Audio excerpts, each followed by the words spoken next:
Ազգային ժողովի նախագահ Ալեն Սիմոնյանն անդրադարձել է հայ-ադրբեջանական խաղաղության համաձայնագրին։ Նրա խոսքով գործընթացը փակուղում չէ։ Հավանաբար ադրբեջանական կողմի համար մի փոքր անսպասելի էր մեր առաջարկը ստորագրելու եւ այդ տրամաբանությամբ առաջ շարժվելու մասին հայտարարությունը, ասել է Սիմոնյանը։ Նրա ապնդմամբ նախկինում Ադրբեջանը մարտավարություն էր որդեգրել, համաձայնելով որոշակի կետերի, գիտակցելով, որ հայկական կողմը դրանց չի համաձայնի։ Այս պայմանագրի քննարկման նպատակը արդյունքի հասնելն էր, այլ ոչ թե խոսակցությունները հավերժ շարունակելը, հավելել է Ալեն Սիմոնյանը։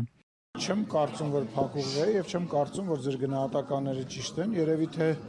մի փոքր անսպասելի էր ադրբեջանական կողմի համար մեր կողմից առաջարկը ստորագրելու եւ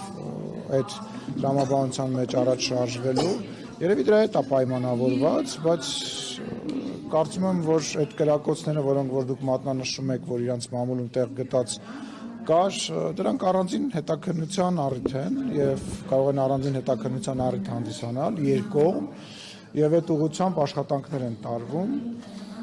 որպեսզի թե հրապարակումների հետ կապված, թե հետագայում հնարավոր հրապարակումների հետ կապված որևիցե մեխանիզմ լինի, որ հնարավոր լինի շատ եղի հնարավոր լինի նման բաներից խուսափել, բայց չեմ համարում, որ չկա։